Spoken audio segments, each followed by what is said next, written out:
طيب again بسم الله الرحمن الرحيم الحمد لله رب العالمين وأشهد أن لا إله إلا الله ولي الصالحين وأشهد أن محمدا عبده ورسوله اللهم صل وسلم وبارك على سيدنا محمد وعلى آله وصحبه أجمعين.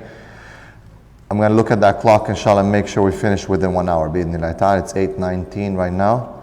We'll try to, I know that it's late and so on, but inshallah give me your attention on this topic. It is a very important topic that, as the Shaikh said, it is taboo. A lot of people don't want to talk about it because it does fall under, issues of haya, and we want to maintain certain adab and so on. However, we know the Prophet ﷺ spoke about zina, the Prophet ﷺ spoke about addiction, about khamr, about the different things in the sunnah. Allah subhanahu wa ta'ala talks about in the Quran to warn us for our own benefit. One of the current addictions that a lot of people do not talk about, yet it has affected so many people, it is that of pornography. And how does that connect to the concept of manhood or masculinity and rujula? It is a huge connection. And let me start by saying that for those who are tested with this fitna, that it is one of the greatest fitnas that has hit this ummah and the world, because it directly affects their masculinity. It emasculates men. We have studies that show that their testosterone levels go down when they watch this, and they engage in something called PMO, porn, masturbation, or orgasm. And it is probably one of the greatest destructive, evil things to be engaged in as the young men specifically, because it will, as the Shaikh said, indeed destroy your marriage. It will destroy your life. It will destroy your identity. Slowly but surely, it will chisel that and remove it slowly, one by one, till you don't know what to do anymore. So I counsel a lot of people who suffer from this, and alhamdulillah, a lot of you are very young, 13, 14, 15, 16, 17, 18. There's still huge hope for the youth, and we travel and we make these programs to advise them to stay away from these things like they would stay away, a'udhu billah, from fire. Run away from it like you run away from an alligator or something. Be afraid for your future and for your life. Why, you might say? How? I don't think so. It's nice and so on. Because a lot of people do not understand the neuroscience behind it. And it's not just any science, it is the neuroscience behind it. Because one of the things that gets impacted the most when it comes to pornography and addiction, it is your brain. The way your brain reacts, the way your brain builds connections. And slowly but surely over the years, you'll find that it'll also affect now your physiology, your body, the performance of your body. Not just that, your mental health, the way you deal with people, the way you enjoy things in life or you don't. Because pornography and the usage of pornography is directly related to dopamine, which is a reward hormone on your transmitter. And this is something that basically every human being has. And there's a specific threshold that is in our brain, and when we do certain things that we find pleasure in. For example, you guys went and did a specific meeting or game or something, and you won and you felt achieved and so on. You've gone to the gym and you feel good about it. Your dopamine levels are high. You feel great. You feel amazing. So therefore, you want to do it again. Right? Because you feel good. You go, you flex your muscles in the gym, and wow, look at my gains, right? So now, next day I want to go again. And 2 days later I want to go again. I'm going to have a schedule now, and I'm going to get very, very serious about diet and maybe martial arts, and you get motivated. You get good grades in school, and you feel good. People say, MashaAllah, Ahmed, you're getting really good grades. So now you want to study more because you feel amazing. You feel like you've been rewarded. The same thing with pornography. You want to do it more and more and more because you feel good. However, the outcomes of this specific system is so different than from doing homework or doing good on exam or working out and so on and so forth, that it basically causes you to be addicted, because the first hit and the second hit and the third hit, fourth, fifth, sixth, they're not the same.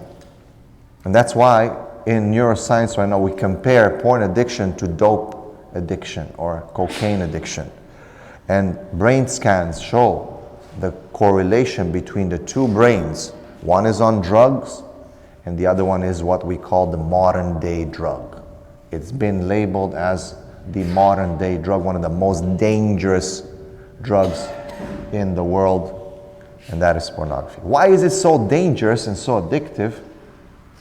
It is because it's linked to something innate in us, and that is the need to be intimate and procreate. It is linked to that. However, it activates a different pathway of your neurons. So it's not the same actually. You might think it is the same. You might think, well, the outcome is kind of the same, but in reality, it is not the same. And there's plenty of science to prove that.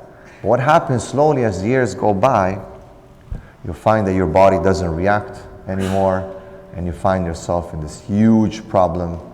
And you're gonna be 20, 21, 22, 23, 24, get married, and then you find that you're gonna have some huge problems in your marriage.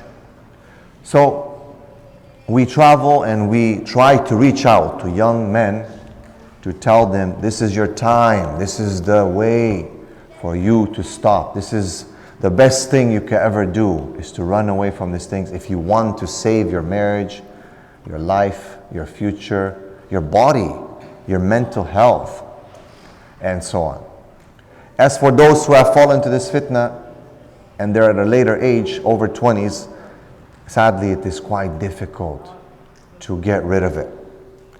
And it kind of follows people throughout their life, and it is something that people think, well, inshallah, if I'm 21, 22 right now, when I get married at 26, 27, it's going to be solved. It's not so simple.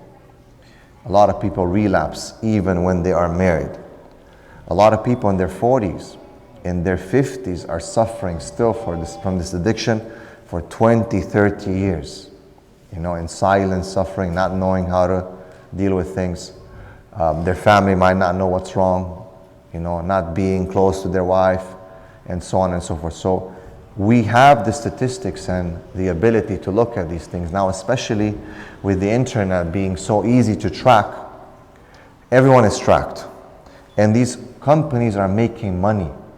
So when we get the statistics, they're quite accurate, because these people, there's no need for them to write. Like 15, 20 years ago, people were like, oh, these things are lies, and they're trying to, put down the Muslim Ummah and put fitna and this and that. It's not like that, because people, they don't care about these things. They just care about making money. They want to make money.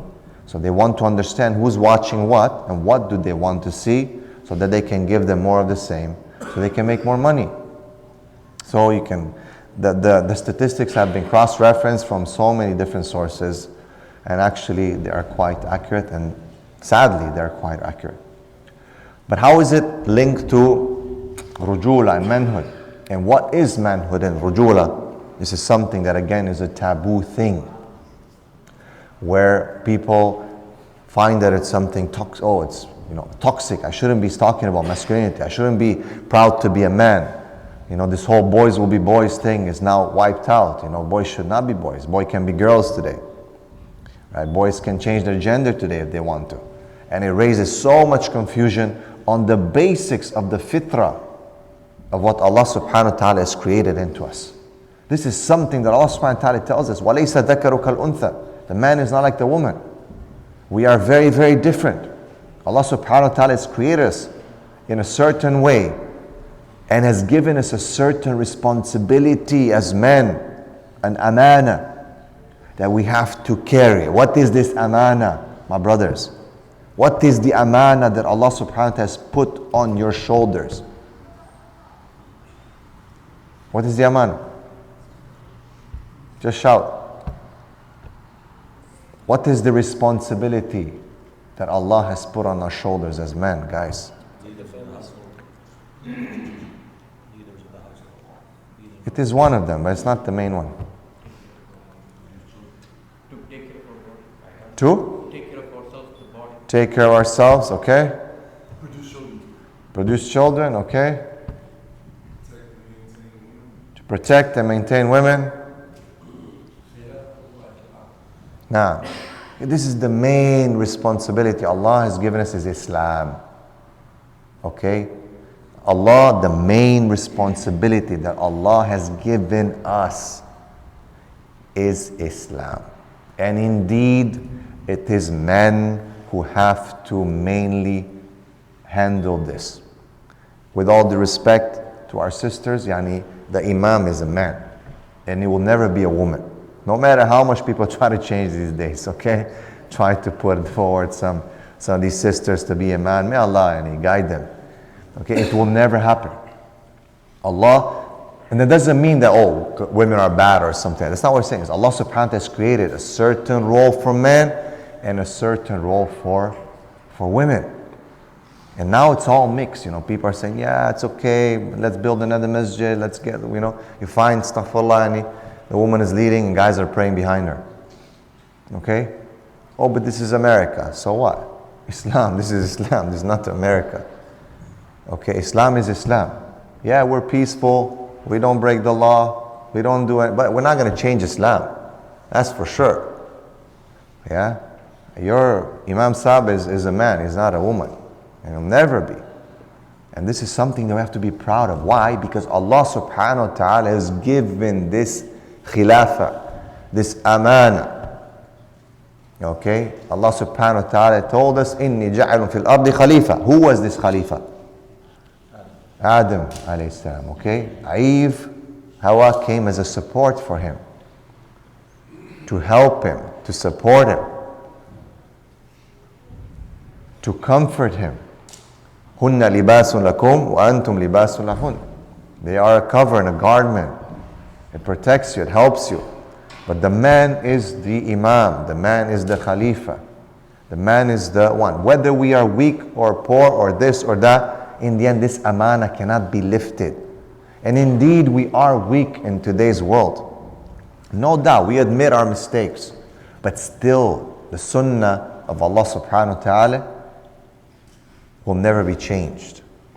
The Prophet ﷺ was a man. Okay, before him, Isa alayhi salam was a man. Before him, who? Okay, Musa alayhi salam was a man. Dawood and Sulaiman, man. Ibrahim, man. Nuh, man. Who? Always men. Allah subhanahu wa ta'ala sent only men. 124,000 plus prophets and messengers, all men. Why? Because Allah doesn't like women or something like that? It's because Allah chose this. Because Allah has created men in a certain way, and men have the ability to bear this burden. Even though it is a heavy burden, men are the ones who have the ability. But guess what? All these men were born from women. And women have their tarbiyah and their process of how they nurture the children. All these ulama and all these imams and all these anbiya and rusul, all of them came from a woman. They were born and they were raised and they were nurtured. And what a beautiful system, subhanAllah. Who doesn't love their mother and who doesn't owe to their mother so much, to the point the Prophet ﷺ, you said you wouldn't be able to pay your mother the drop of a milk if you were to. But this is, Allah subhanahu wa ta'ala chose and decided to make roles. And today people are trying to confuse our young men, to tell them to be ashamed to be men, or tell them maybe you're not a man actually. Basics, foundations, guys. How sad have we gone? And some people think, yeah, it's not a big issue. Let's just leave him. Let's not talk about it. And then, you know what? I get a call. Brother, my son is taking hormone blockers. And I can't do anything about it because there's a policy and there's a law. And if I want to do something, they'll take my child away. And he doesn't even know how to choose his socks, yet he can choose his gender. He doesn't know how to make his bed. He doesn't know basic choices in life, yet you are allowing him and pushing him by law to change his gender. Doesn't know how to pick anything yet. Right? This is how confusing. And sadly, in our own communities, we're divided over this. There's those who just say, shh.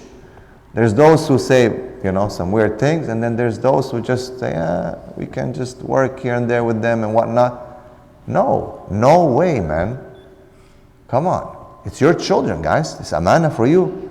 It's amana for us. I know we cannot fully protect them.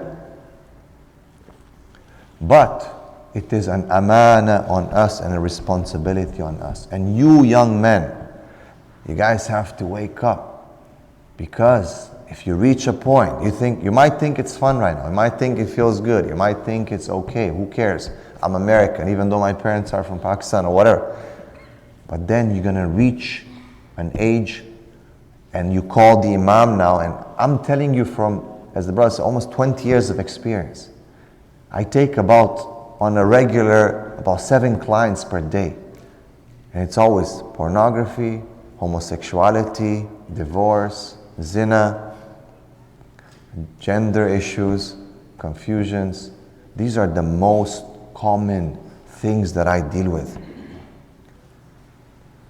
And over the years, you get to talk to other counselors, imams, ulama, and we see what the problems are. We start developing trends and patterns. We try to keep data and understand how to deal with these issues. This is not just like some story. It's not just statistics that I'm going to read to you from somewhere. Having also worked as a teacher in Muslim countries, then a school principal, everything would pass through my office. 2,000 plus, 2,700 students or so. Everything would pass through my office as a school principal. All the behavioral issues. Most issues related to this kind of stuff. Most issues related to these type of sexual problems, confusions, identity, and so on and so forth. Shaitan is working, he is working non-stop. He doesn't take a break. Shaitan is on 24-hour clock. He doesn't have a shift. He's got his army. And he is making waswasa to the ummah, to our young kids. Recently, I was talking to a client, an engineer from a country, I'm not going to name the country, but from Muslim country, working in a very high position dealing with media and transmissions. And he was saying, Wallahi, they are transmitting through these different devices. Okay, shaitani stuff, sihr, ayn and hasad is going through these devices. People think the ayn is just, it's coming through this now.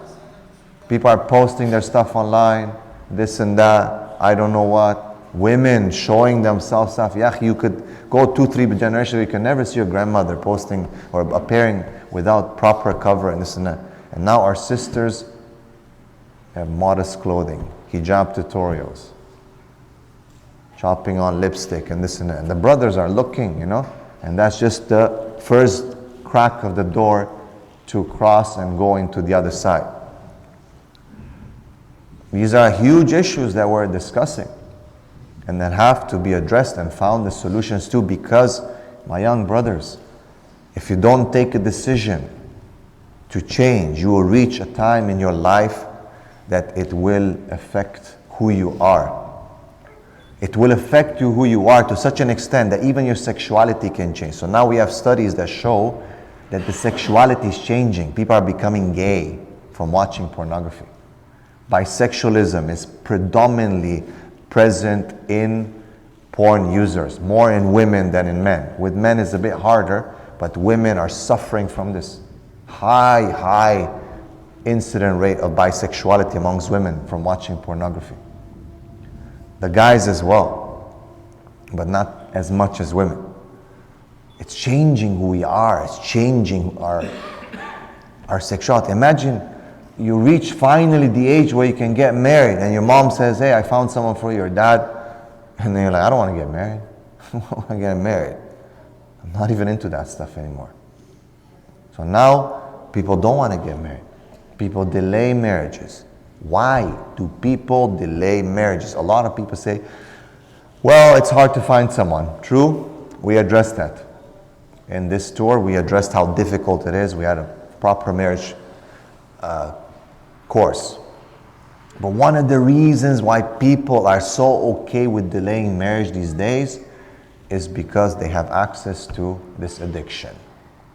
And now they can focus on continuing their education and they can still get their thing on, women and men.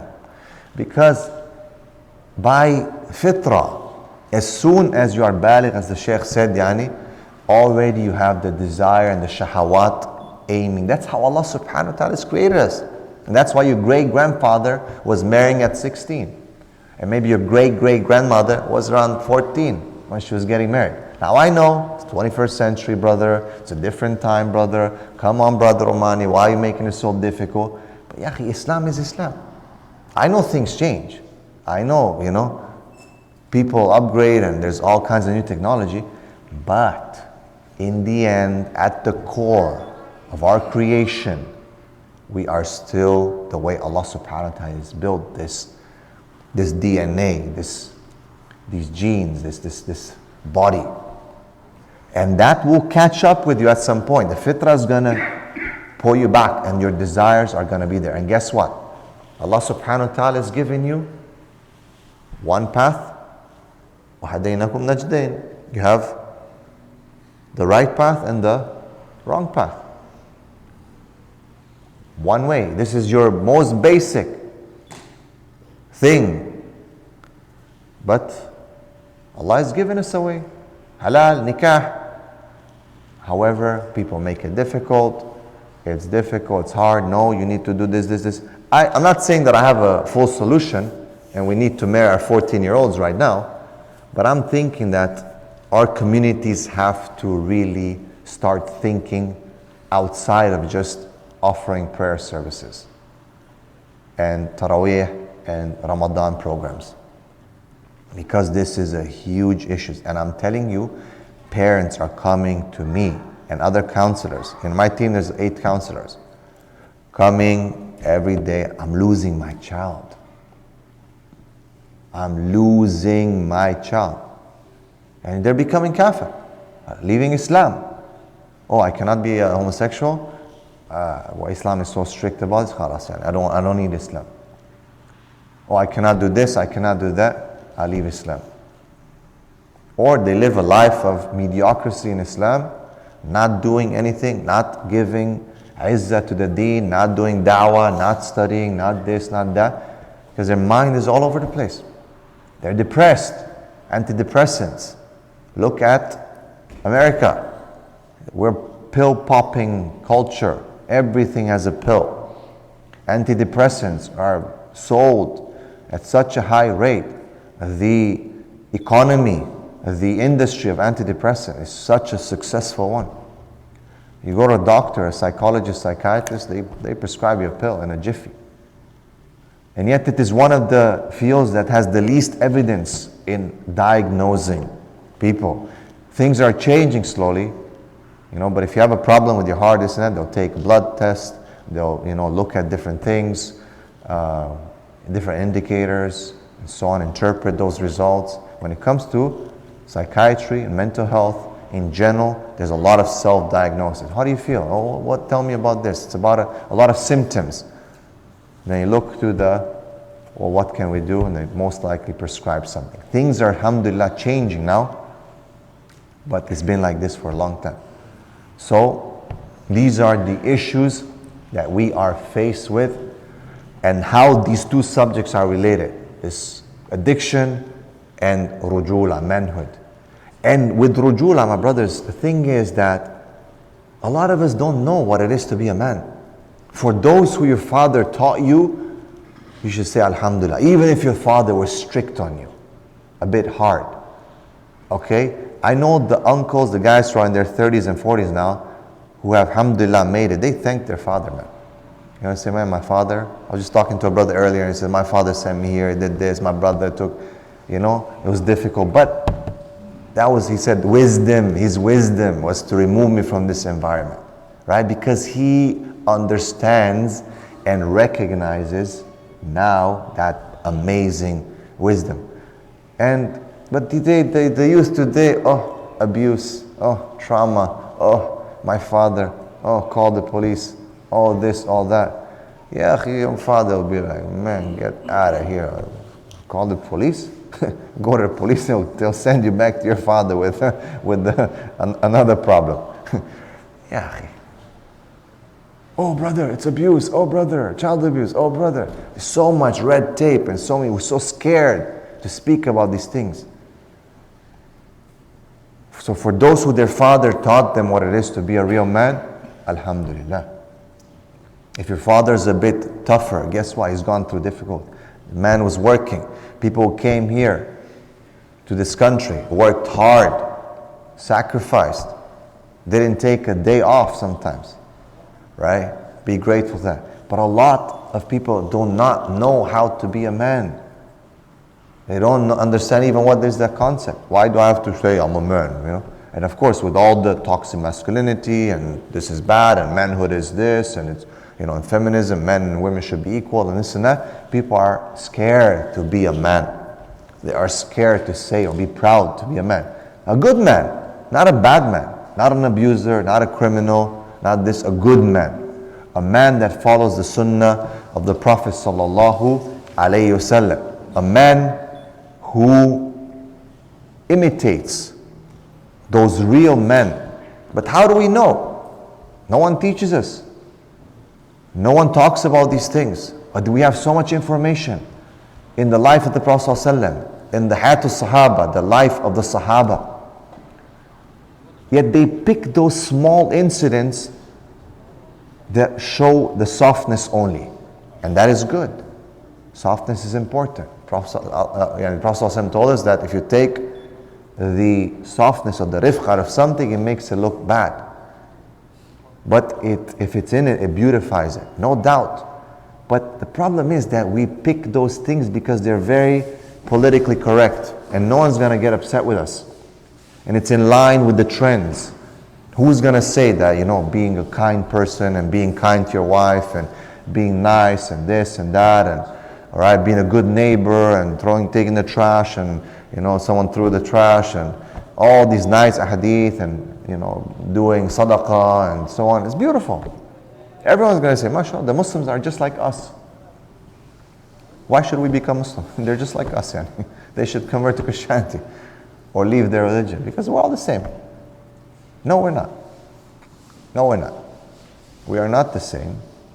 We have better system. We have the best system. We have the best system because it's a system that Allah subhanahu wa ta'ala has chosen for us. So when you look at the life of the Prophet ﷺ, you find the Prophet ﷺ being assertive. You find the Prophet ﷺ sometimes getting angry. Oh, if you get angry today, it's like a big thing, man. Oh, you need counseling for anger management right away. Brother, you need some pills to calm down, man. You know, this is very bad. Oh, we feel threat, right? Right away, everyone gets all. Yeah, the Prophet ﷺ sometimes you get on the minbar. His face used to light up. He used to be angry sometimes. Umar Khattab, come on, let's not get into that. Right? But no, we say Umar only the nice thing. Abu Bakr was, you know, mashallah, he was so shy, and Uthman, he was shy of the angels and this and that, the angels shy of them. That's it. We only pick these beautiful things. Everyone's nice, they're crying. Wow, we're going home with an Iman boost tomorrow morning. Right? You find that your child's watching pornography. And he's like a wimp. So what did the cute little things did? I'm not saying that we shouldn't, but how about this part? أَفَتُؤْمِنُونَ بِبَعْدِ الْكِتَابِ وَتَكْفُرُونَ بِبَعْدِ. Do you believe only part of the book and you reject the other part? I'm not saying not to be kind. I'm not saying not to have softness. I'm not saying not, but what about that manhood, that strength? All the Sahabas, without a doubt, were warriors. But for us, a warrior today is only UFC, Khabib, this and that. Oh, mashallah, very nice, right? Some of us cannot even throw a punch. Oh no, warrior brother, this violence things, yeah, you go outside, the guy pulls a gun on you. We're surrounded by these things, but we're nice, we just have to be very peaceful. Yeah, of course we're peaceful. Of course we're peaceful. But why do we not encourage our children to understand that yes, you have to be strong as well. And strength sometimes means the ability to do stuff. Okay? It's not about violence and this and that, but to have the ability to actually fight. No? So today we had a nice MMA seminar in the morning. Yeah, we focus on these things. What happens? How do you, not just, okay, let's fight, but what's the psychology behind it? Bravery, strength, honor. How to diffuse a fight. What happens if this happens? How does this help you in being a man? The day before that, we had the marriage seminar. We asked the sisters, what do you want in a man? You know what they said? We want a man who's going to protect us, who knows how to fight, and we feel safe with them. They did not say that. They said, I didn't lecture them. I would ask, what do you want? They all said, we need someone to feel safe with. They said, with men today, when you look at them, we feel like we're not safe with them. Like if something happens, and there's a lot of stuff that happens these days. You guys know that. Okay? Imagine wife, your sister, even you as a young boy, if your sister's outside or something happens, what are you going to do, run? But then again, who teaches these things? Oh no, brother. No, the imams, the community has to cover this other side as well. This side is good, but we heard on YouTube a lot. There's a lot of lectures, mashallah. Beautiful, academic, and this, and citations, and it's great. It's amazing. We study that. We ourselves have studied that. This is the deen, and it's very deep. But there's also this part that a lot of people do not address. And the Prophet ﷺ is marrying Khadija. Imam Tirmidhi narrates this. He is marrying Khadija. And Abu Talib says that Khadija desires Muhammad and Muhammad desires Khadija. And Muhammad is the stallion that cannot be ringed. He's the man. Right? That's how he is described. Not just as, he was a man, a real man. Yes, good qualities, humbleness, compassion. وَمَا أَرْسَلْنَاكَ إِلَّا رَحْمَةً لِلْعَالَمِينَ. All these hadith and all these ayat that we always hear. But then the Prophet ﷺ is coming on a horse in the night in Medina when there's a big shout and a noise and no saddle and with the sword around his neck. And he's saying, don't worry, I checked it out already. It's all good, calm down. Everyone can go back to sleep. Everyone was panicking. Oh, this is not, people don't talk about it. The Prophet ﷺ was not some easy pushover. But we never seem to cover some of the other stuff and sifat of our Nabi Sallallahu Alaihi Wasallam. And I feel like our children are lacking that and they're losing. Because guess what? Well, our kids, they love these UFC fighters and these actors in the action movies and the bashing and the smashing and the this and the that. And then they like the soccer, football stars. It's like the modern day gladiators. They know their names, they know their statistics, they love if something like that happens, And they see a fight maybe, the hockey fight or football, they're rough, They love that. And they know, Messi's playing now for Miami, Ronaldo's playing Saudi and this and that and whatever, and all the statistics, right? And they're all gangsters and whatnot. Everyone tries to be in these days, they're getting pulled in gangs. But when it comes to Islam, why? Because they're boys, man. Boys, their fitrah is always going to resonate towards these things. In the UK, we have a lot of gang issues. And one of the ways we try to replace their position or that need to belong, because human beings in the depth of their psychology, they have a need to belong. We are social creatures. So these gangsters, they give them a purpose. Bro, if you come with us, we'll give you protection, we do this, we do that. And it triggers some of their fitrah, which is that of them trying to show themselves as men. Well, I'm going to show you what I'm going to do. I'm going to do this. However, they're bad things. So we pulled them from the streets in South London. We pulled them from the streets in Slough, from the east, and we tried to bring them into the gyms and teach them martial arts, teach them honor. They pray together. Imagine you pray Maghrib, and then you start training, and then you pray Isha together, and then there's a reminder. And now they feel like they belong to this other gang. But it's the Ummah. It is the Ummah of Muhammad sallallahu alaihi wasallam. You start, you say Bismillah. Imagine you tell the guys, renew your intention. You remind them of this. Guys, this is your brother. Now they feel like they belong.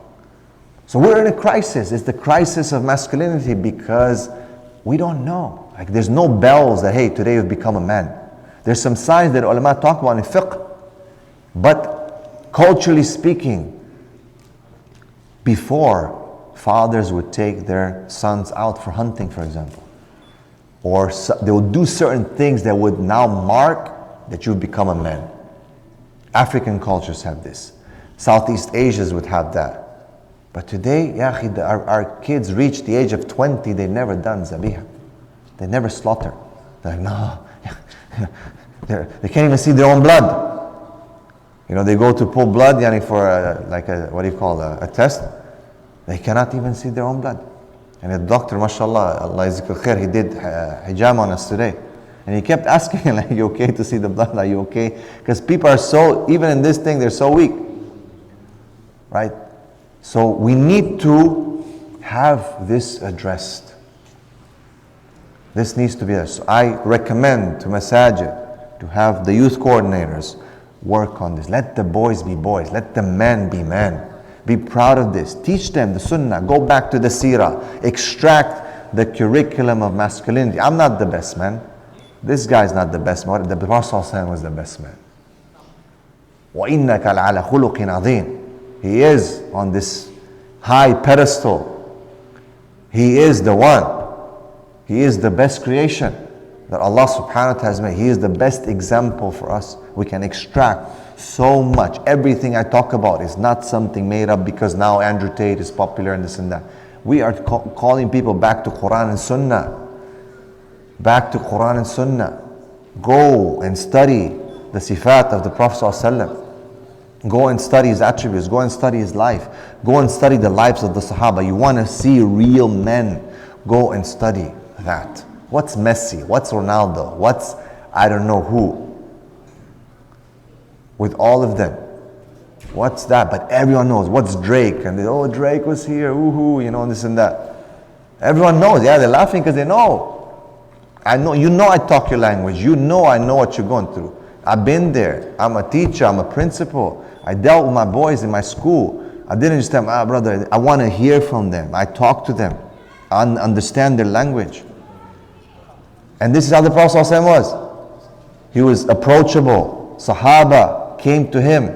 Some of the Sahaba were young. And they learned from the Prophet ﷺ.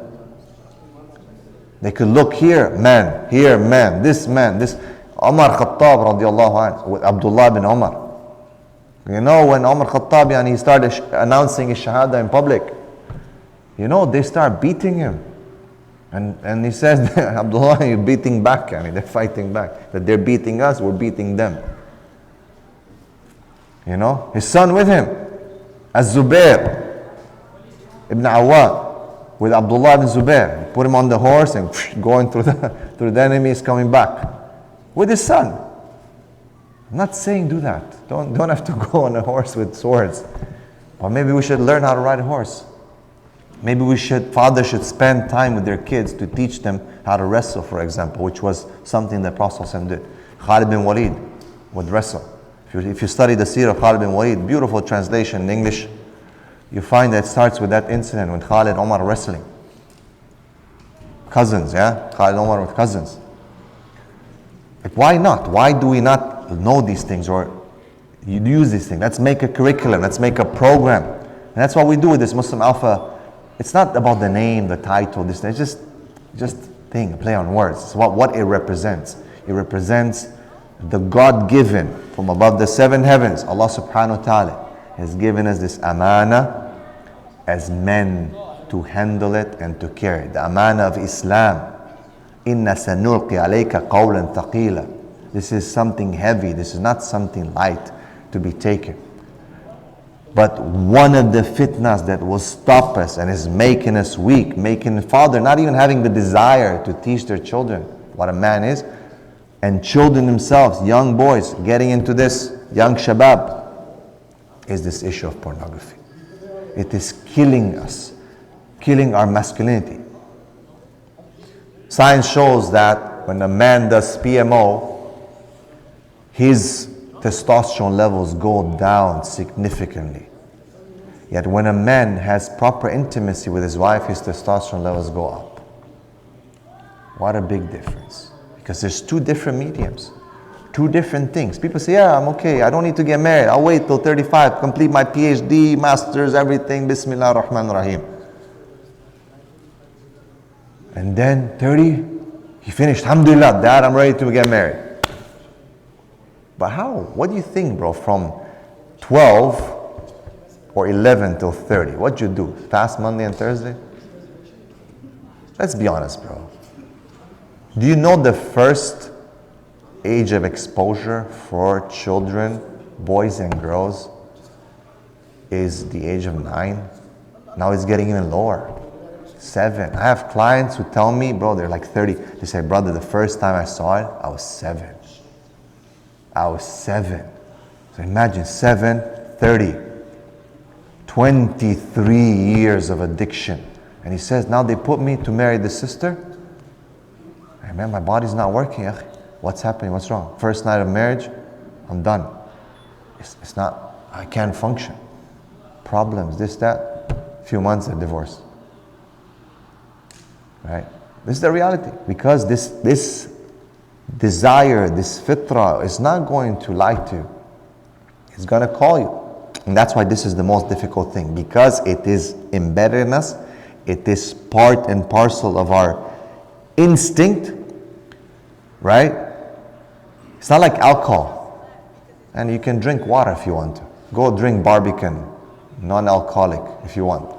It's not like you're going to go, oh, if you don't drink, beer or this or that. But intimacy, if you don't have it, your body starts changing.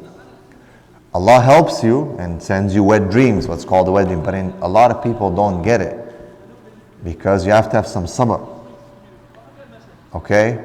So most people, not to mention, you're so surrounded by this thing everywhere. And it pops on these things everywhere. So most of my clients say, well, when I was 7 or 8, grade 1, in Islamic school, Ahmed came with his phone from home and he said, look at this video, bro. Look what they're doing. And since then, my mind went, right? It might not be you looking, but someone brings it. Sometimes older brother, sometimes sibling, a'udhu billah. So now they're exposed to it. And now they can't stop. The reality is there's such a difficult thing also because the solution, where's the solution? Can we marry our young boys that early? Most people say, hey, no way, man. Why am I going to marry my son at this age? I know, it's tough, isn't it? No, he's got to complete this, and so many things. Okay, but the thing is that every action and decision in your life will have an outcome.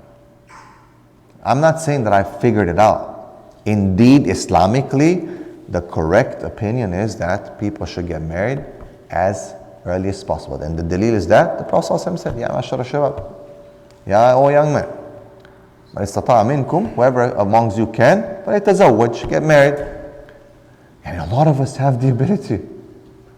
I'm not saying do it. Don't, please, because next thing in the tomorrow's, Flash news, Gabriel Romaani is telling 14-year-olds to get married, or 13-year-olds. But if they're ready and they're interested in this, it already shows that the body is ready. And actually the DNA doesn't lie. Right? Your body is actually mature. Right? And that's why we see so much pregnancy amongst 13, 12-year-olds, 14-year-olds. As a teacher, man, we have to deal with so many mashakil, man. You know, a'udhu billah. They're like, but they're kids. I'm like, yeah, but they're acting like adults. Like, oh yeah, the child just got pregnant. Okay, let's deal with that. It's just a game, huh? It's real. It is real. Now parents are crying. What should we do? What this, what that? I didn't know. I didn't think. He's just my little bacha. You know, I thought he's so innocent. I'm like, wake up. Wake up. It's reality. I'm trying, working with different communities to come up with some solutions. Maybe how we can make it earlier. But again, this addiction is so special. It's not like cocaine. It's not like things that are substance and so on. It's something linked to your innate desire. So, I want to read to you this statistic so you understand what we're dealing with. And now it's getting worse. The ulama already are being asked questions. I looked at the Fatawas about VR, virtual reality, about artificial intelligence, and how these are being combined with this fitna. And yes, it's horrible what's coming. And now young men are going to have the option of not even going for a woman anymore.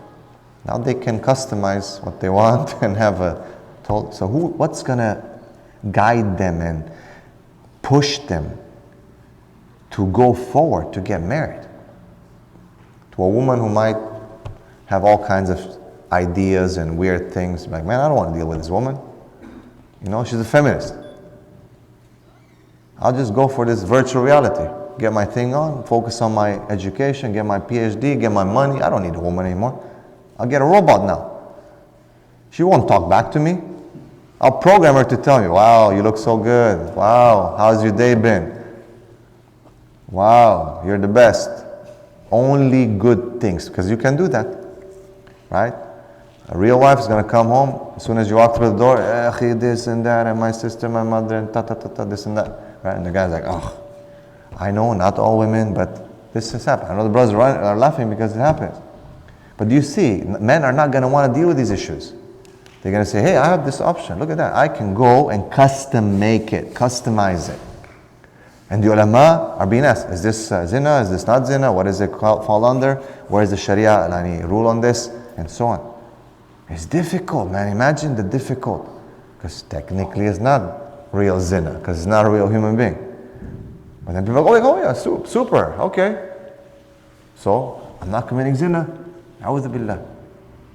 A'udhu billah. It's a big munkar, it's a big sin that's going to destroy. If we don't change ourselves, we don't raise awareness, we don't warn with strict warning, it will destroy us. I shared already the statistics for divorce in our community, 50% divorce rates now. For first attempt, 62. For second attempt, 73. For third attempt, big issues. Again, a lot of it has to deal with this. But let me read some stuff for you. Now they're saying that 2025, VR pornography is going to be a $1 billion business per year. 1 billion. It's only close to VR video games, which is going to be 1.4, and NFL related content, which is 1.23 billion. Do you understand what this means? It's huge. And trust me, these people are it's not like just tijara. They have researchers. They have R&D. They have so much to learn human psychology, what people react to, and how they can convince them to use these things so they can make money. It's not like that. We have something to sell today. It's really a nice VR thing. No. They will know exactly how to market themselves, how to reach you young men, how to convince you, how to make you hate women. I don't want a woman. Why would I want a woman? I'll get a robot. They will be working on that. But they will be like, no, we're not like that, because they're making money.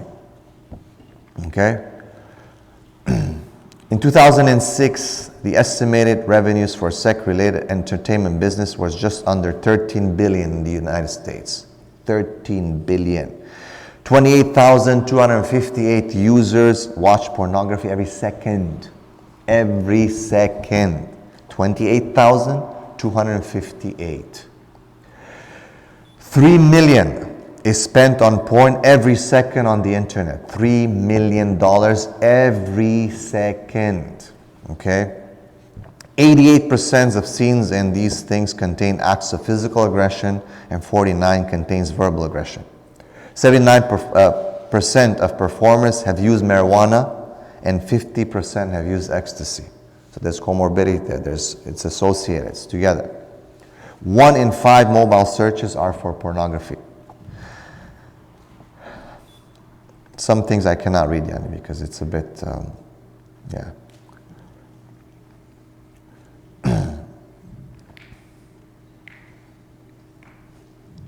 90% of teens and 96% of young adults are either encouraging, accepting, or neutral when they talk about porn with their friends. Encouraging is the first one. They tell them. Sister called us last week, and she was saying that her Muslim friend was sending her videos all the time till she got addicted, till she started doubting if I'm gay, straight. Now I don't know what I am. And she said it caused so much anxiety and depression that she almost lost herself. It's only when she stopped that she was able to like kind of regain herself back.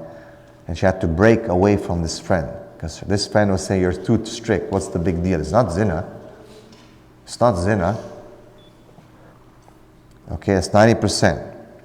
Just 55% of adults 25 and older believe porn is wrong. 25 and older, believe only. Teens and young adults 13 to 24 believe not recycling is worse than viewing pornography. Only 43% of teens believe porn is bad for society, compared to 31% of young adults 18 to 24. 51% of millennials, 44% Gen Xers, and 59% of boomers. Okay, 1 in 5 youth pastors and 1 in 7 senior pastors use porn on a regular basis. So now you're looking at religious clergy. With Muslim countries, we have some statistics. They're still being checked and so on, and I don't really want to talk about that right now. But I think this kind of drives the point home. Yeah. 43% of senior pastors and youth pastors say they have struggled with pornography in the past. Okay, and these are the people that live with us and are around us. 2018 studies revealed that nearly 27% of teens receive sexts.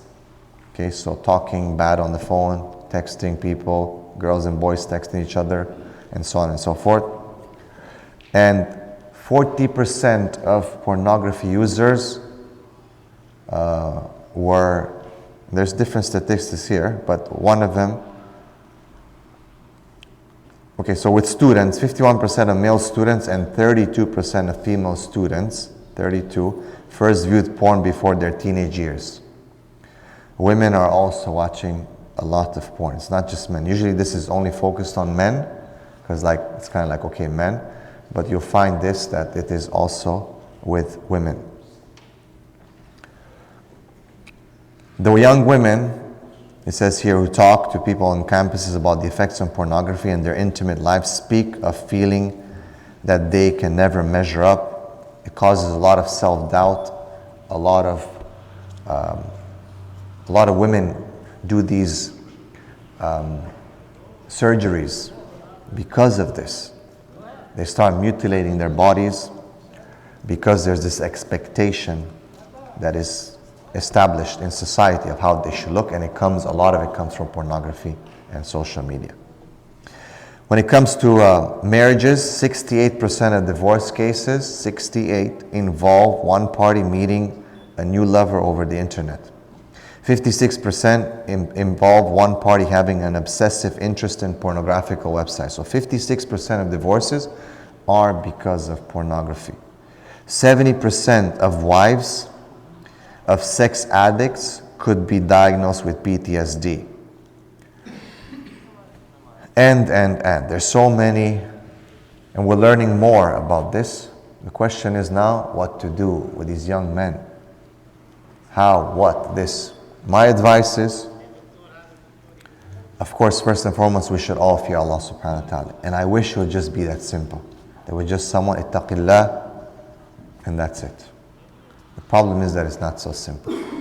And there has to be a community effort to offer counseling and support for these young men, not just to be judged, because it's not like dating, oh, it's haram, don't do it again or something like that. This is like an addiction. It has to be understood and studied as an addiction.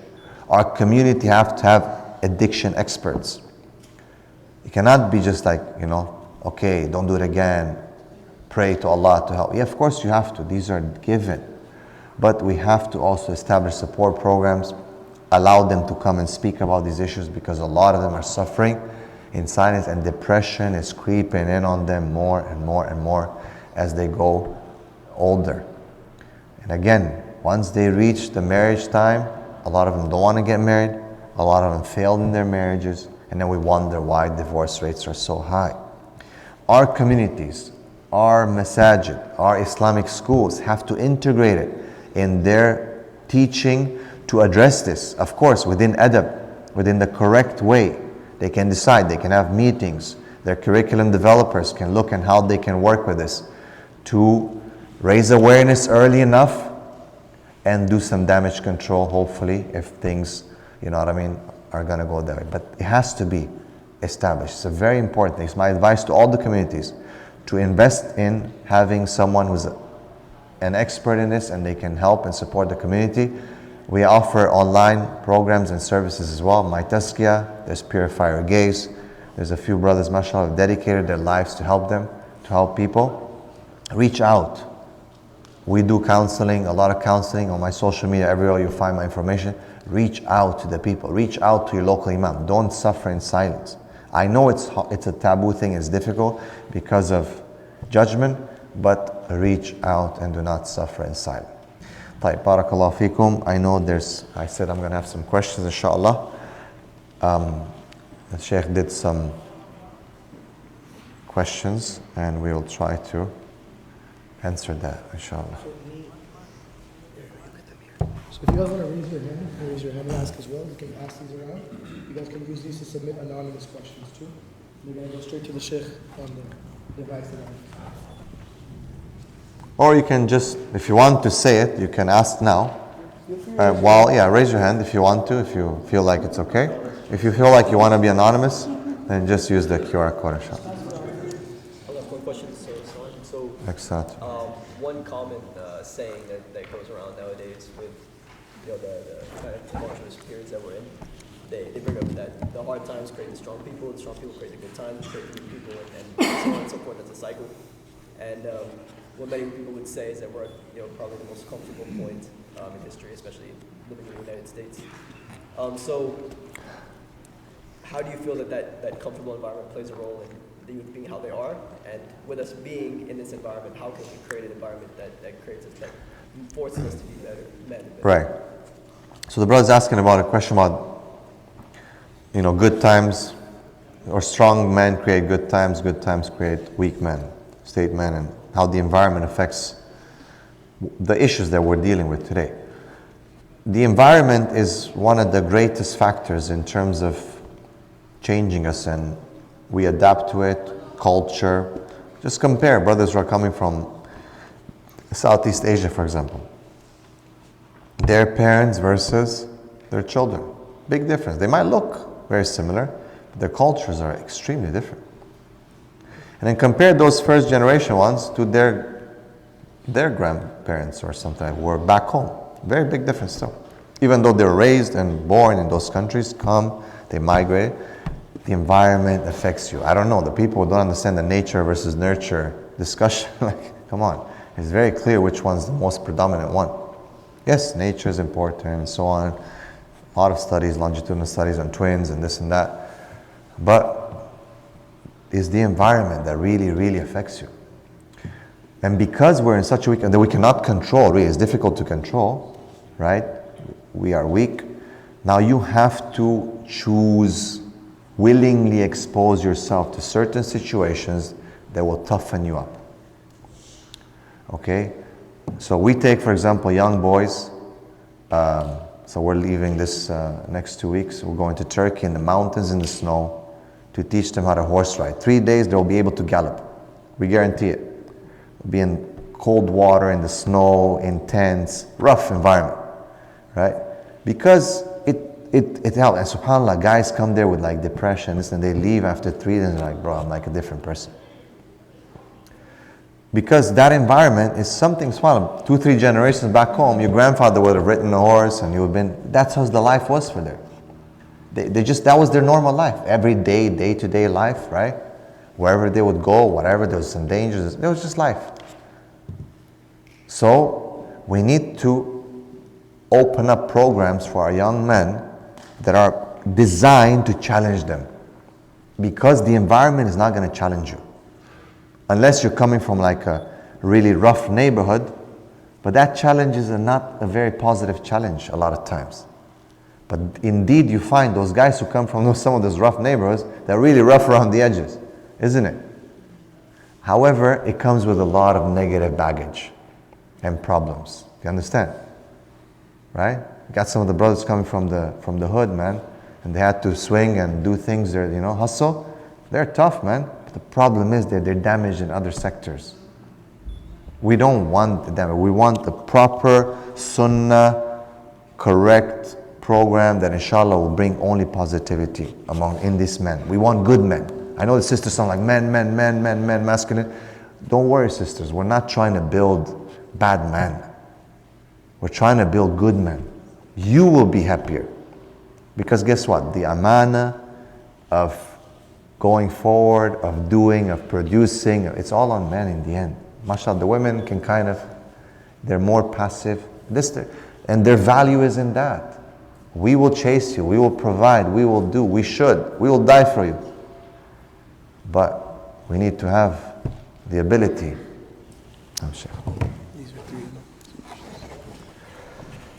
Okay, so Rose says, I've been addicted to porn and masturbation for almost 15 years. It gradually gets worse and starts interfering in my life.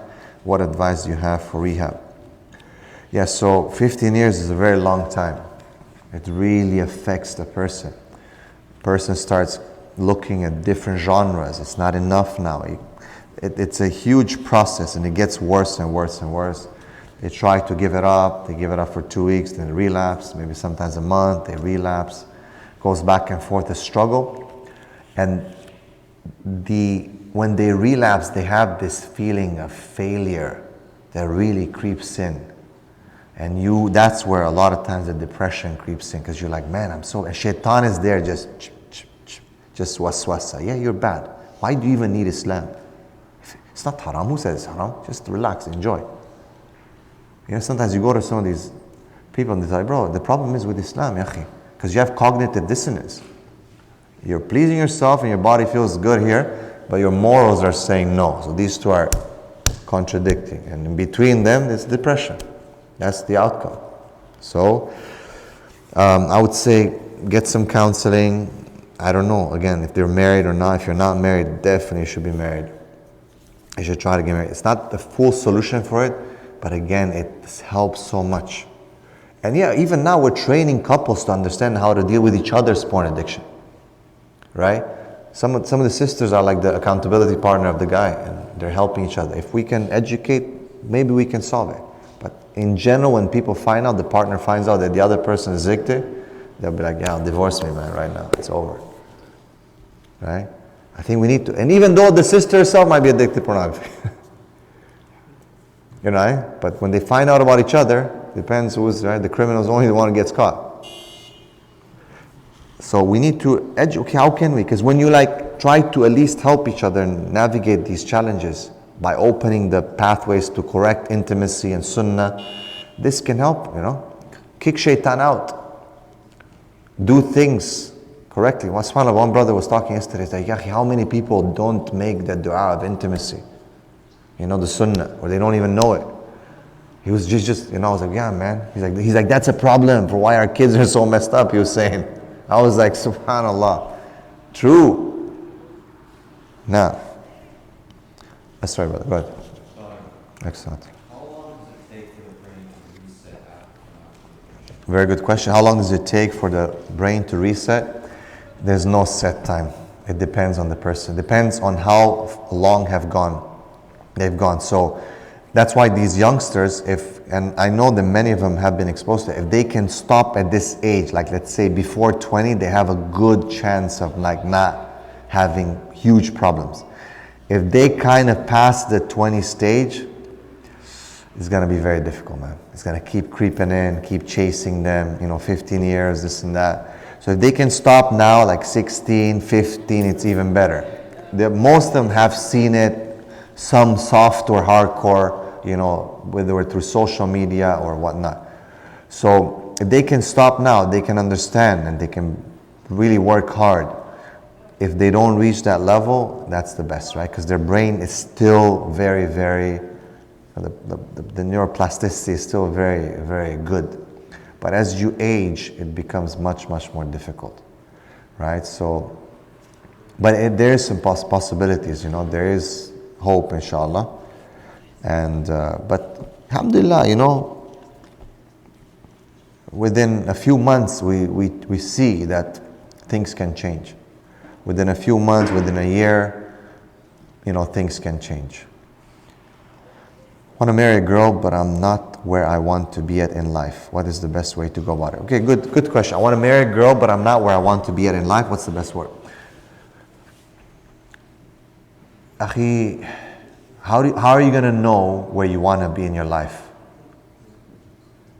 There's always going to be a better way. Okay? Protect yourself. If you can't marry, just because you're not where you want to be, I would say, inshallah, Allah will put barakah in your life by you making the intention. When you marry, make the intention that you want to get Allah's pleasure and you're trying to get away from this thing. Make the niyyah is so important, brothers. Intention, even when you marry. Intention that Allah help me. I'm marrying this woman to make tawbah from the sin. I'm marrying this woman for your sake. I'm marrying this woman to complete my deen, as you said, sallallahu alaihi wasallam. So Allah will give you barakah. Allah will put barakah. Allah will bring the rizq.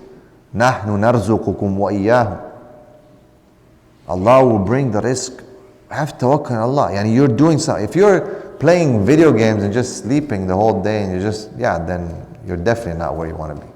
And then you're like, I'll just marry a woman, Allah will bring me the rizq. No. Aql wa tawakkul. You have to do something. But maybe you're self-assessing and say, man, I'm not really what I want it to be. Inshallah, Allah will put the barakah. Do istikhara, talk to your family, and boom. Anyone else? Yes, bro. Yeah, I have a question also about marriage.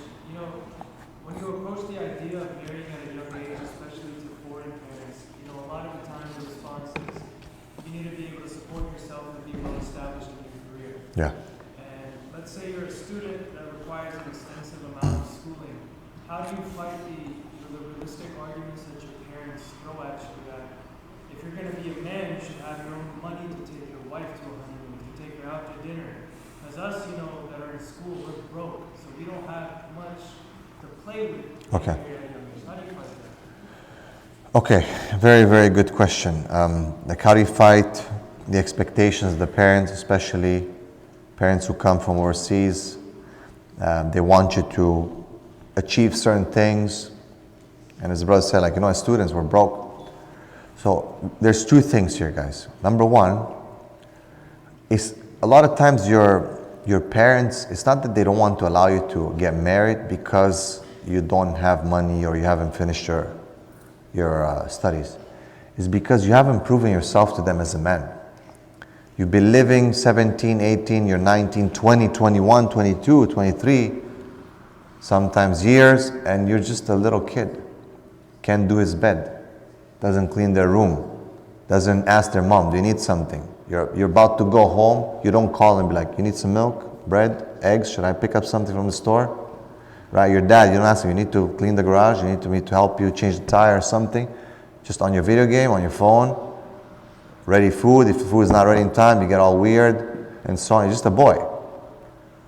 When you're just a boy, and all of a sudden now one day you decide to be a man. Hey, I want to get married. I'm a man now. Your dad's going to look like, come on, man. You're just a boy. You can't even do your bed. How am I going to get you married today? Right? But I tell the guys, man, make sure you take your seat at your family's table. Prove yourself early. I've seen young men in some of the countries that I've traveled to, almost 40 countries, where they have a seat at the table. The mother relies on the boy. Some of my students didn't have driver's license, man. They were driving their mom to the doctor and this and that. Father's working. I'm not saying don't drive with the life. I'm just giving you like, and I would ask them, what are you guys doing? Like, yeah, I'm the man of the house. Well, my father's not around, this and that. Those boys used to get in these countries still, young men get married very early. Because guess what? They act like men. Okay? Some of the videos we see about Gaza now, may Allah free our brothers and give them victory. Ameen. The young boys, man, they're like talking like men. Taking care of I've been to Palestine, I've seen those young boys. They act like men. In Africa, same thing. I've seen those young boys, they act like men. And a lot of them, I just saw a video recently. Very young guy got married in Gaza, man, in the middle of the war.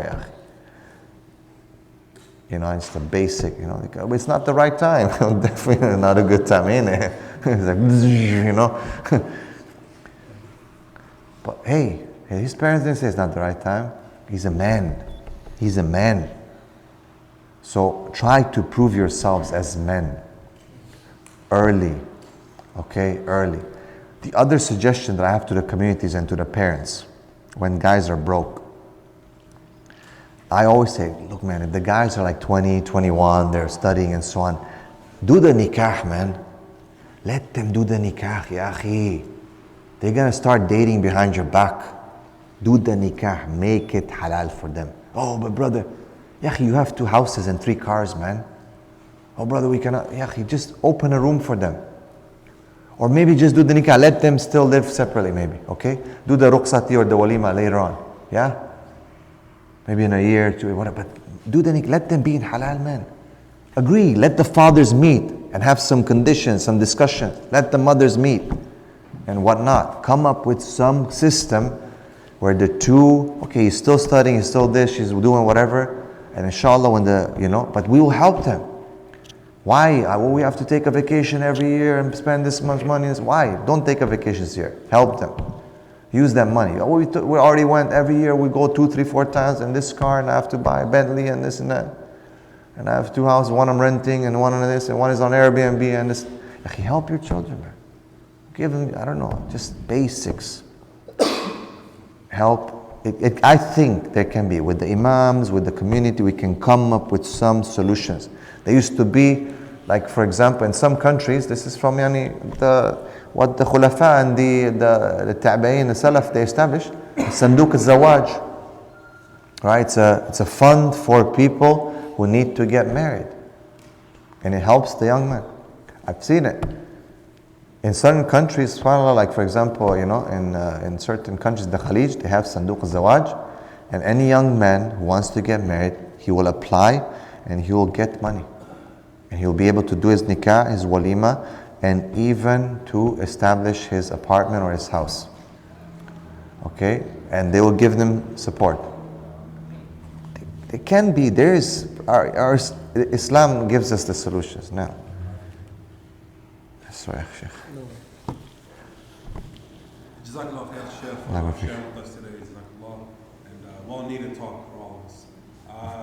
When you mentioned a point earlier about as a kid growing up, maybe your father's strict with you, and you look back and say, alhamdulillah, that was a great example for me too, so it hit home for me.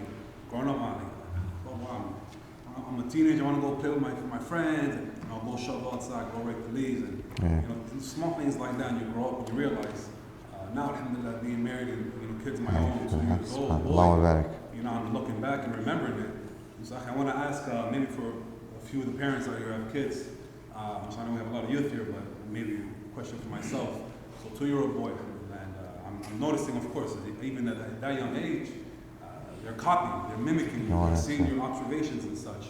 So outside of putting in MMA in the gyms and bringing to the masjid with me, and what would you recommend to help on that journey, even at that young age? What could I do? What could we do to help prepare? Because you can never prevent. Prepare. Yeah. One thing that a lot of us don't do, and we find this with the Prophet ﷺ, communication, talk. Even when they're little, they understand. Talk to them, play with them, play fight with them.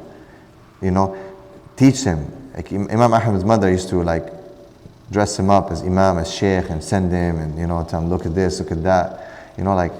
Get them to feel like they are, or even though they're small, like he's like a little small Shaikh or a little small, something. Get that inside him. Allah, you see something in these back home, like some of these kids. Ana rajul, he's coming, He's a little kid, But yeah, so talk, communicate with them. As they start understanding more, have these discussions with them. Have not like just what are you doing, what this, what that, about school, about work, but actually have some of these weird, intimate, taboo topics, ask, what did you guys do today at school? What did they say? Or what this or that? Let them feel that they can approach you.